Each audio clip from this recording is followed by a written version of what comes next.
Imagine that you're sitting at home watching your favorite television show. As you're just getting to the good part that you've been waiting all night for, your TV screen turns blank and an Amber Alert pops up on your TV. A picture of a child, along with a description of a vehicle, shows up. Your stomach drops and your heart becomes heavy because this is someone's daughter or son, friend, neighbor, and this could easily be your own. The disappearance of a child is a very common thing in the U.S. as well as all over the world.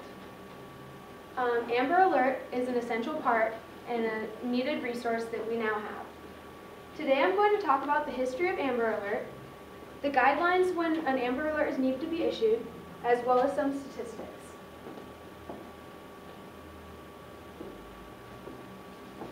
Alright, the Amber in Amber Alert not only stands for Amber Hagerman, but it also stands for America's Missing Broadcast Emergency Response. Amber Hagerman and her brother were riding their bikes in Arlington, Texas in January of 1996. She was snatched from an empty parking lot when her brother decided to return home without her. An eyewitness called the police right after, but there was 8 minutes from when she was taken to when the police finally arrived. Newspapers and TVs decided to put her picture up for the first time. This had never been done before, and they weren't really sure how to do it. Days later, they finally got her picture out to the public along with her story. Unfortunately, 4 days after her disappearance, Amber's body was found in a drainage ditch. People began to question why it took so long for police to get her picture out there along with the story so people could be more aware. In 1997, almost a year later, Dallas, Texas had the Dallas Amber Plan, and it proved to work 16 months later. This was the first city that actually had an active Amber Alert plan. Now, when you think of someone going missing, there's always guidelines, because you're not just going to say, my child's missing with no information, because how are they going to find them? There's 4 main criteria that you need to set an Amber Alert into action. You must confirm that an actual abduction has taken place. In many cases, people report false abductions because they're mad at someone that has their child, or they were never missing in the first place. The second criteria is the child is at risk for injury or death.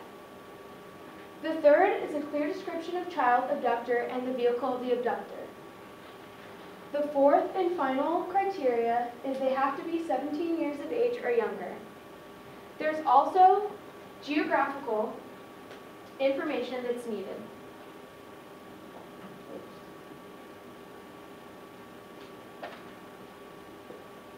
I'm sure most of you that have smartphones or any cell phone at all have gotten text messages saying there's an Amber Alert and it goes off at any time of the night. Along with freeway signs, they are able to put these criteria up so that people are more aware right when the child goes missing. There's 3 types of geographical Amber Alerts. One is state and territorial, or they can put multi-state if they think that the person that has taken them is planning to head out of town. The second is regional, where it's multiple counties in the same state. The third is local, in your own county or in a small area. Now I researched some statistics, and although they're kind of sad, oh wait, just kidding. There's also 4 types of Amber Alerts. Amber Hagerman's case was a person that was not related by blood or marriage, known as a non-family abduction. There's also FA, which is a family abduction, where a parent or other member of the family related by blood takes them. Lost, injured, or otherwise missing, known as LIM, is where there's not enough evidence to issue a detailed Amber Alert, or the child is 10 and under who has decided to go away from home on their own. ERU is between 10 and 17 years old that have decided to leave on their own, known as an endangered runaway. Now the statistics. According to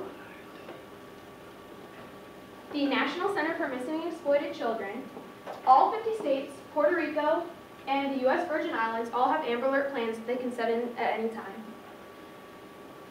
685 children have been saved nationwide since Amber Alert's debut in 1997. In 2001, 2 children were recovered, and in 2006, 69 children were safely returned. As the years goes on, Amber Alert becomes better and better.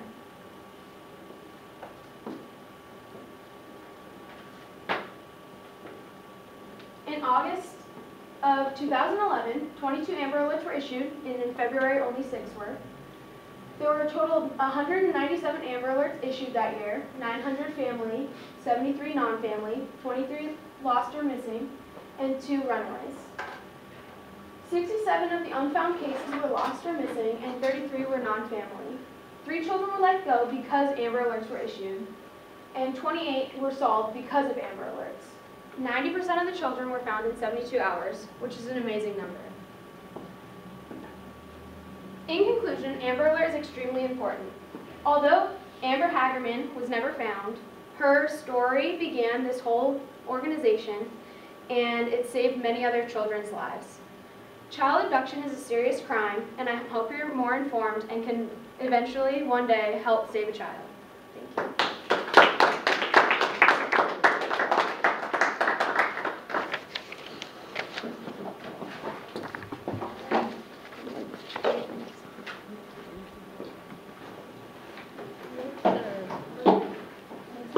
Your turn.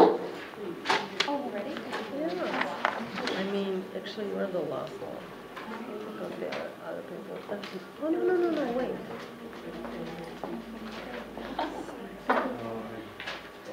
Like, actually, she will, no. Yeah. But then you will be the last one. Is she the last one? You will be the last one. Oh, okay. Because everybody else doesn't.